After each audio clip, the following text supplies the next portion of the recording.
Welcome back to the channel. So we are here with Stan Brown.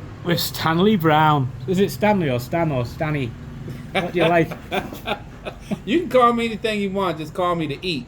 As long as you calling me to eat, call me Stan, Stanley, Stan Brown. Don't matter. What about Big S?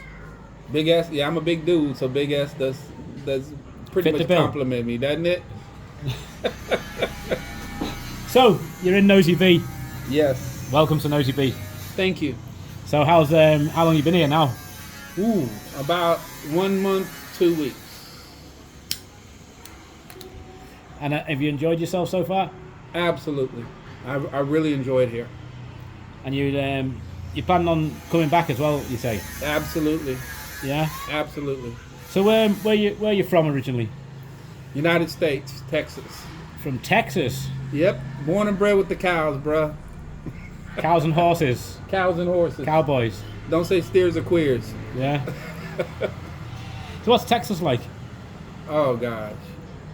Actually, Texas, you have 3 different parts. You have the part like if you go towards El Paso area, Rio, more desertish. If you go towards Corpus Christi, right along the beach, right along the way up to Houston, all coastal. If you hit Dallas, it's kind of like this. In San Antonio, it's kind of like this, mountainous with a jungle kind of a vibe. And if you hit the back part, heading towards Oklahoma, you're pretty much gonna hit the desert. But if you go towards Louisiana style, you're hitting swampland. So it's just many different terrains. That's good. That's what I like. That's why I moved to Madagascar, because Madagascar's like that, where it's got different climates, it's got different cities, beach resorts, it's got villages, it's got so many different things. You know, like in the south, it's very dry. In the north, it's very green. Right.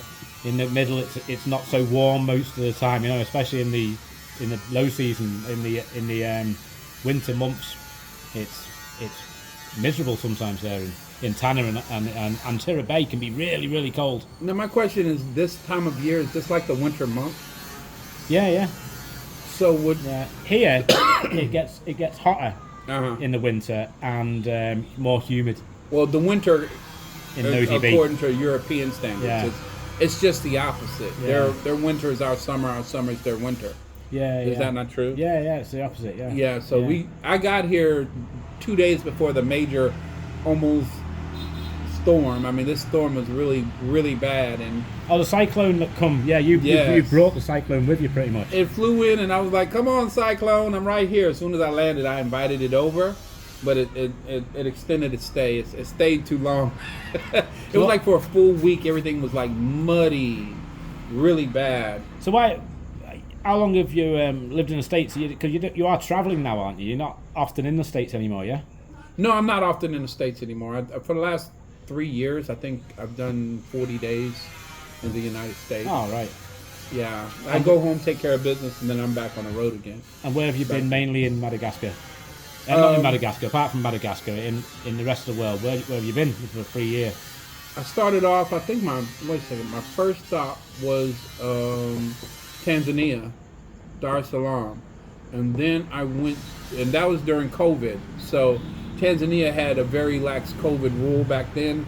So that's why I flew in from there, because it was the easiest country to get into in most of the world. Right. You know.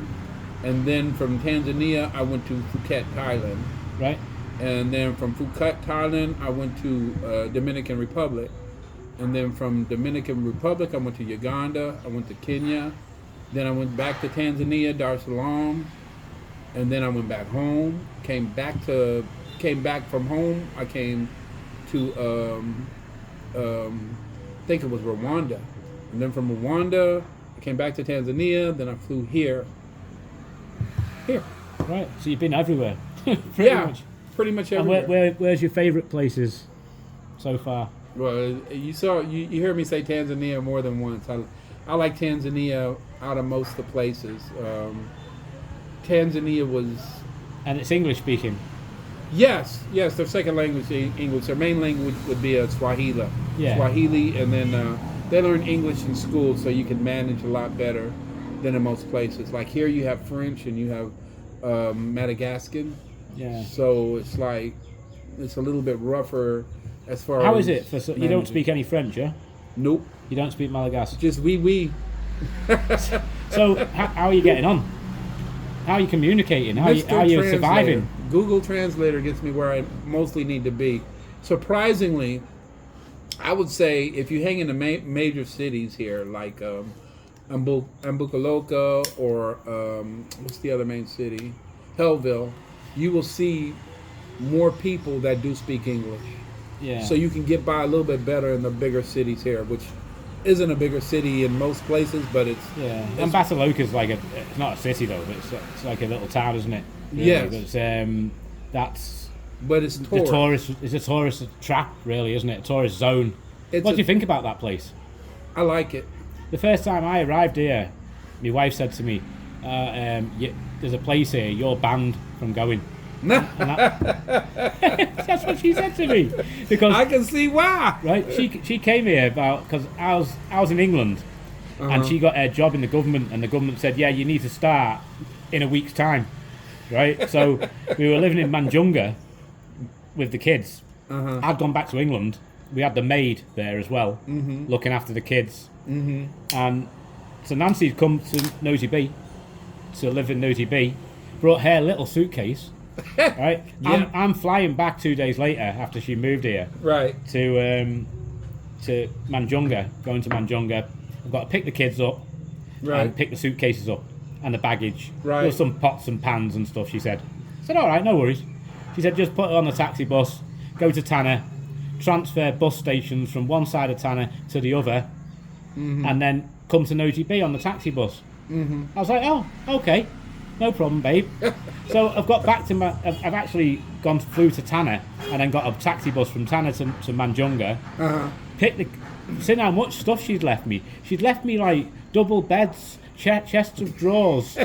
there was pots, pans, plastic buckets, Everything. the toilet bucket. She had that small luggage and hooked you up with everything. Dude, I felt like I was like boarding the Titanic or something.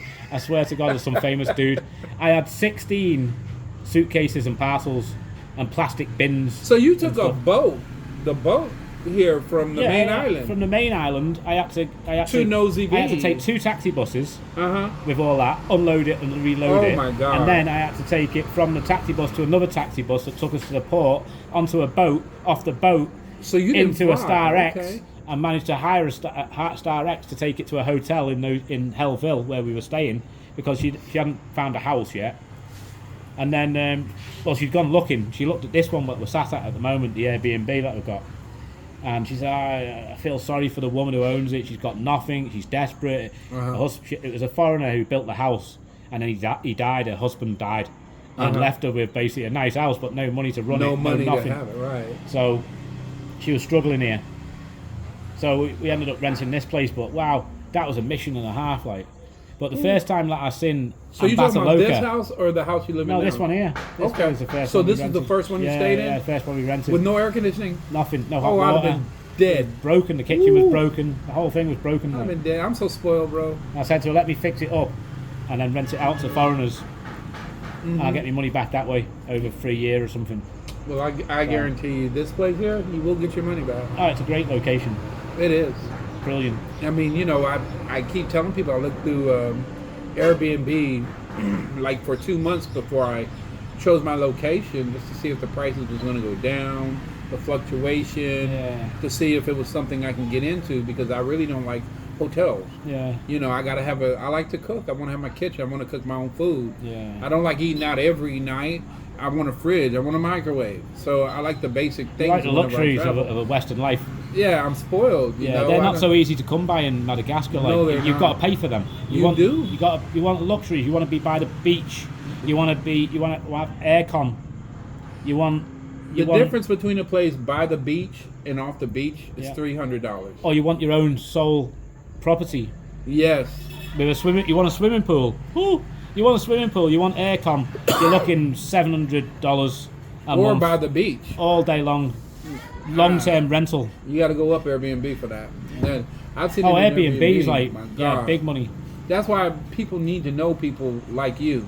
Yeah. Or there should be a service like yours, or maybe a Yeah. service for people outside of Airbnb where they have a Yeah. list of apartments That's where it. where people can accommodate them, where they're not getting beat. Like if you don't go to Airbnb and you go to the same spot, you're gonna save $400. Yeah. Airbnb will boost it up. Airbnb cost is $140 just for their services, and then they charge this maid fee. Where the maid here is $3 a day, they'll charge $120 maid fee, and then they'll put the price. And those people that own those properties are always they're always foreigners. Right. They're not Malagas, so they're looking for a foreign income, not a Malagas income. You know, exactly. Malagas might do it for like $40 a month. Right. If you can get $40 extra a month by renting a house out, they're happy. Right. Whereas a foreigner, they want like $300, $400, $500 in their pocket. Right. And it's so. And there's limited supply. There's not a lot of properties. You say this is the down season, and I'm like, my God, when this place is full, where do you stay? I mean, that's it. You need to get a sleeping bag by the ocean because there's really not enough European style accommodations. This place is absolutely booming. Moving back to Ambatoloaka, and my wife saying, "Oh, you're banned from there." Right. Right. So I've gone. I thought, where is it? Let's go check this place out. Why am I banned? Why am I not allowed to go there? Right. I got there and realised like it's just like a adult playground. The place really. It is. It is. It's got everything you want from alcohol, tobacco, ladies, the beach, aircon rooms, cheap accommodation, cheap food, cheap drink. Yeah. It's everything you can want for a good party, and then if you really want, you can do the gym, you can go surfing, you can go on boat rides, you can go see the island tours, the lemurs. You can do everything and not leave in Ambatoloaka. You can do everything and not leave in Ambatoloaka. You can just stay in Ambatoloaka and just hold on to your money. But you can also drink yourself to death. Yeah. I mean, 15 years just staying in that little village, just every night. Got a casino. Oh. It's great, like, isn't it? It's got discotheques just outside Ambatoloaka. There's a discotheque right down the street. Dar Salama. And the funny part is that the discotheque don't even open up till like 12 or 1 at night. Yeah. They don't even open up to 12 or 1 at night because the bars is going on all the way to 1 or 2 at night. And then after 1 or 2 at night, they drift on to the discotheque till 4 or 5 in the morning. I mean, it's. What do you think about the people like are in Ambatoloaka, the attitudes,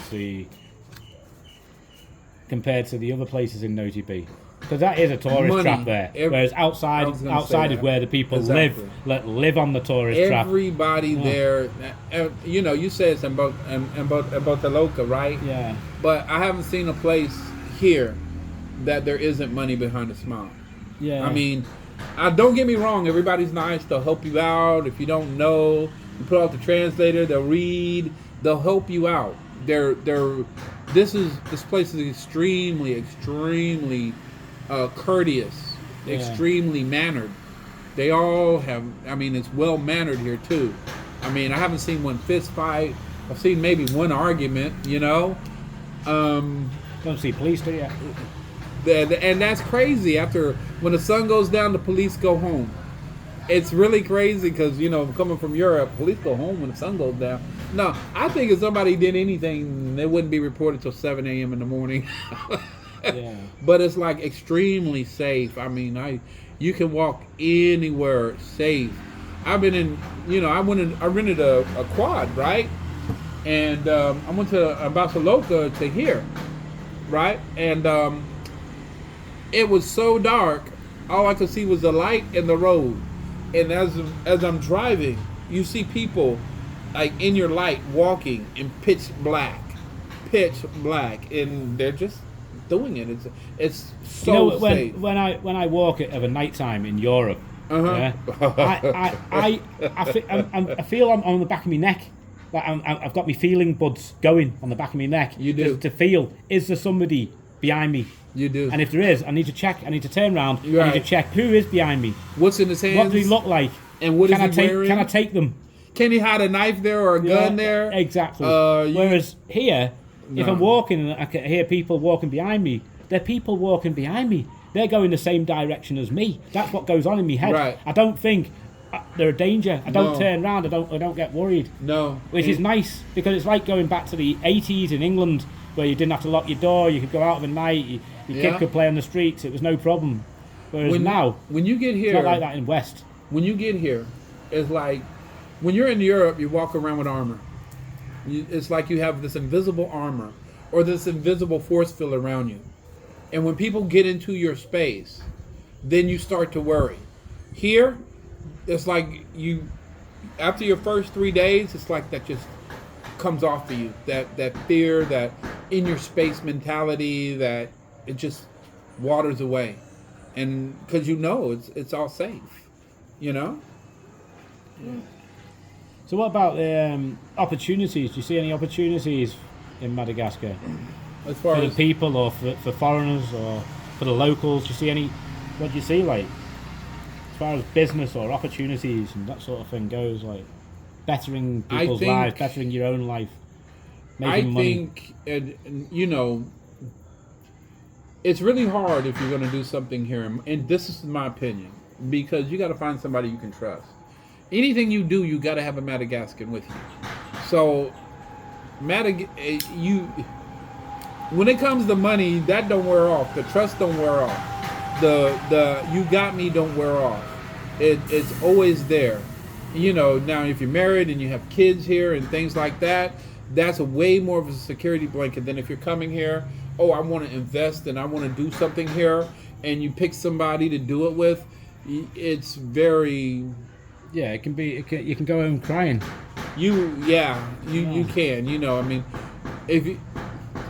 Madagascans are like, and I would say like most in Africa, they most of them, not all of them, most of them, they live from day to day.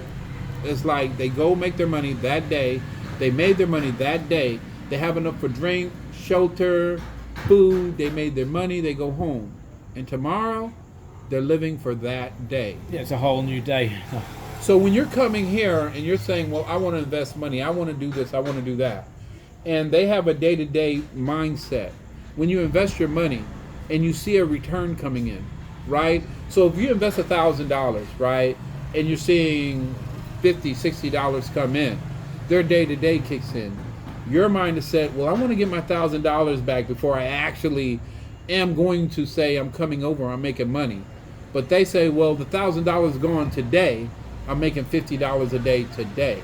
So making up that lost profit, I don't think they understand the concept. It's hard for them because the education system that a lot of the adults have gone through, it wasn't that good. Right. And the mathematics isn't that good for Malagasy. They're not that good at mathematics. They find it very hard to work out big numbers. If you ask 99% of Malagasy to write a billion down in numbers, they wouldn't be able to do it. They can't phantom, oh, I'm working this to make this tomorrow. Yeah, they can't. Yeah, They can't phantom, I lost this, but I'm going to increase this. they do. And I don't mean this in a bad way. It's just they do have a dream. their style They of have life. a dream to in 5 years to build a house in whatever it is, and they'll slowly work towards that dream. Some of them, quite a lot of them, will save towards building a house, or because that's the thing to do as a Malagasy, is to own land, build a little house. That's the gate. That's the goal. The American dream is the little house and the picket fence. Increase that to where when they have their house, It's the same thing. they can still monetize it and make more, or monetize it to survive on a day-to-day without them going out and busting their butts. You know, I was thinking the other day, like, about why people do it. Like, I've got staff down there, and they're working for $3 a day all day. When if they could just save up $300 or something, one of the dollars a day, they could buy a for motorbike year, and then rent it out, and then and get have the same another income, motor back, and have right. all their time back, the Right. 24 hours a day to themselves. But that's the entrepreneurial mind. There's Yes. people in the world who are entrepreneurs. There's people who build businesses. There's people who work as jobs. They work for other people, and they get an income, and they swap their time for money instead of swapping the money for time. I will say, There's only I two understand options. that, but the differences is in Europe, or in the European mindset, they still look at their 401k. They still look at their Social Security. They still look at here in Madagascar, there is no Social Security. There is no 401k. There is no, what am I going to do tomorrow? Yeah, that's a problem. Like, it's a big problem. Like, right. There's no retirement whatsoever from Madagascar. None. There's a government retirement. You know what they do? They pay the retirement into the bank account on the same day for everybody who's retired every month, and then you get all the little old people who are like fragile people. A lot of them are fragile old, like in the 70s, and that's old in Madagascar, right?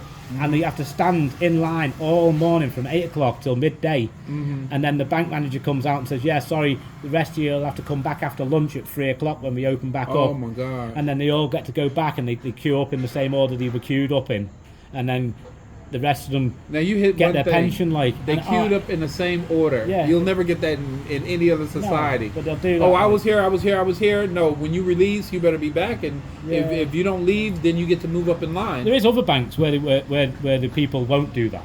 But most people they'll do that. But Right. there's other banks where the people will have to wait while they're closed for 3 hours, and they'll just stand there in the sun waiting for them to 3 reopen hours. to get their pension. And the pensions can be small, like it can be like Right. $50, $100, $150. It's not massive amounts of money for most people. No. But they can't, like you say, they live day by day. They can't wait until tomorrow and say, let everybody, 99% of people come today, and then tomorrow the bank will be empty because everybody's got their pensions, and I'll just walk in, get my pension a day late, and live on that. A day late. Yeah. And save a whole day's time. And my month will start on the 2nd of the month, but they don't work that out. Right. They can't afford to do that. Well, I mean, I will make this It's statement. humans. Right. I will make this statement. Madagascar is like most countries in Africa. I differentiate the difference between wealthy and rich. When you're when you're wealthy, you have the air conditioning. You have everything you need in a European standard. When you're rich, it means that you will not go hungry in Madagascar.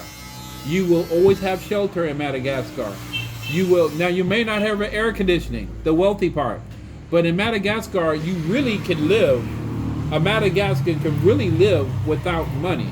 The water here is drinkable. They bathe in the lakes, a lot of them. There's, what can I say? It's survivable here without them working. If they get hungry, they can go to the trees, pull a coconut, pull a lime, whatever they want to eat. They can do that, and they can go out there. They have those, what do you call them, mooses with the hunchback? They eat the meat from them. The cattle. Yeah. They have cattle here. They have everything they want. They have fish there in abundance. If you are Madagascan, you can survive. If the world was to end tomorrow, there's no more electricity and there's no more internet, and Madagascar will survive. Yeah. That's the beautiful part they about can it. survive. Like, even the kids know what they can eat and what they can't. Right. Even from like 3 or 4 year old, they're going out into the wilderness. Right. And they can pick fruits off the tree and say, that's good to eat, that's good to eat, that's good to eat. Madagascans are rich. Yeah, they're clever. But they're not wealthy. Yeah. There's a difference. Yeah, they're rich in happiness, they're rich in freedom. How can you not be happy if you don't need the wealthy part? They're rich in many things, but if they have a health problem, that's where the big problems come. Oh my God. Because they can't afford to pay for health problems.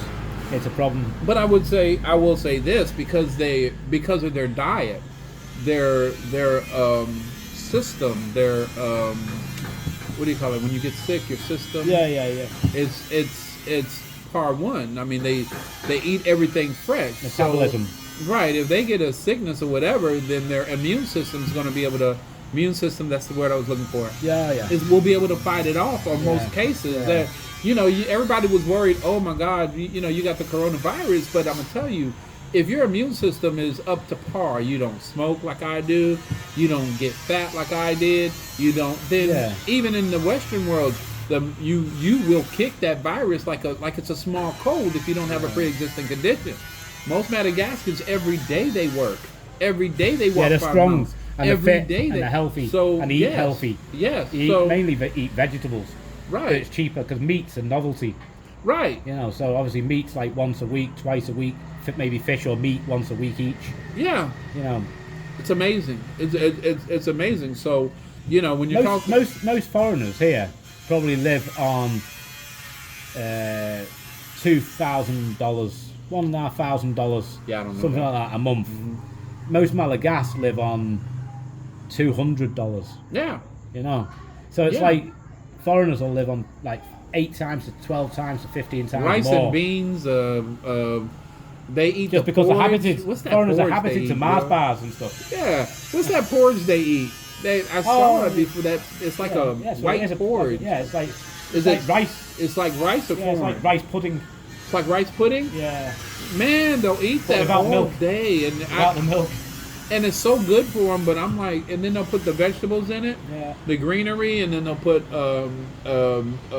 fruit to as sweeten well. it up. They'll put fruit in it, and you know, I tried it, and I was like, I can't eat this, but I'm spoiled, Yeah. you know, compared to them. it. But that's probably the most healthiest stuff you can put in your, Yeah. digest. That's it. Yeah. Well, we'll leave that video here anyway. Nice meeting Stan Yes. on the locals, who's planning on coming back. He's been here for 6 weeks. Yeah. Here for another 6 or something, another 4 to 6. Yeah. So nice. Thanks for doing the interview, Stan. Hey, and thank you. Also, I just want to give a shout out to you because, you know, you made. If it wasn't for you helping me when I first got here, it'd have been impossible. It'd have been way worse. You made it easier for me to get settled in. You picked me up, and bro, you made this a very positive experience, and I thank you, sir. No problem, sir. Good. Perfect. Thanks for watching. Give us a like, give us a sub. We'll do another video with Stan. See you later.